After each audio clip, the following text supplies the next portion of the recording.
There was a time when a pocket full of change meant an amazing afternoon, when entertainment was powered by pixels and high scores were created by local heroes. This was the era of the arcade, the golden age of video games. Our love of video games began with a little game named Pong, and soon the overflowing cash boxes helped pave the way for many icons of the industry. Well, they come as if from outer space in a variety of weird guises. Defender, PAC-MAN, Asteroids. And Jumpman, that plucky little plumber who'd soon be famous by another name. The years between 1978 and 83 are generally considered the golden age of video games. It was the era of fluoro parachute pants, Sony Walkmans and the birth of MTV, when a Ferrari Testarossa was the ultimate status symbol, and the sound of synthesizers flowed from every speaker. Initially, CD bars and smoke-filled whores housed the burgeoning video games industry, but pretty soon they needed a true home of their own, the arcade. The popularity of video games meant that arcades weren't just a place to check out the latest game. They were the place where you'd meet and hang out with your mates, to take your date, or if your mum forced you, your little brother or sister. Yellow creature gobbles dots while being pursued through maze by monsters. In suburban Franklin Park, you'll find Midway Manufacturing feverishly turning out 350 PAC-MAN games every day in 3 different cabinet styles. The pizza-shaped protagonist of PAC-MAN was specifically designed to appeal to girls. Oh my God, Phoebe, you're on fire! I know! This changed the way that we viewed arcades. No longer were they seedy, smoke-filled dens of iniquity. They were a place for everyone.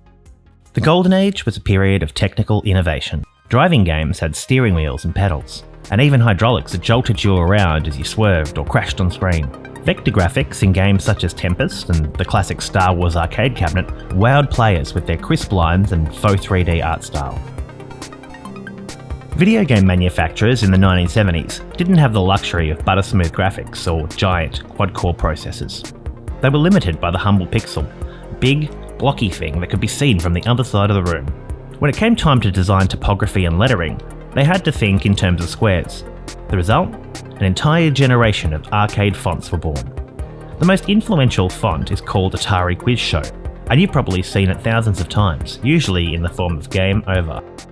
Video games fever has prompted a number of businesses to try to cash in on that billion-dollar craze. Book publishers and even movie producers are trying to make video games pay off for them. As they became a part of popular culture, video games started appearing in movies, often when characters went to play in the arcades, and by the 1980s they became central to the story. Typically, in these films, the otherwise virtual activities within video games became tied to real-world stakes and consequences, and the development of players' game skills became connected to some type of life or death conflict. Arcades also appeared in a bunch of films at the time, such as Fast Times at Ridgemont High, My name is Bond, James Bond, The Karate Kid, and many more. Outrun, released by Sega in 1986, redefined racing games and encapsulated the aesthetic of the 80s. The game's soundtrack was one of its most memorable features.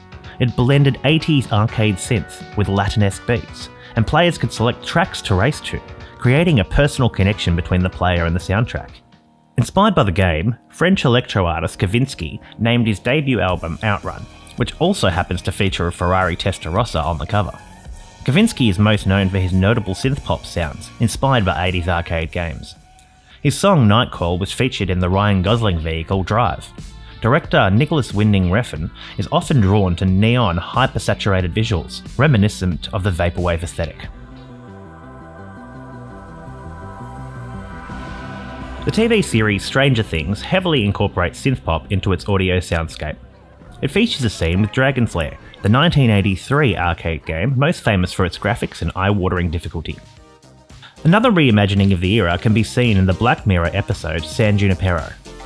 The episode takes place in an ethereal, vaporwave interpretation of a golden era arcade.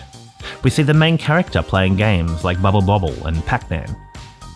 Whilst arcades reached a peak in the 90s, the exponential improvement in home video game hardware has seen a virtual death of the arcade, at least in Western society.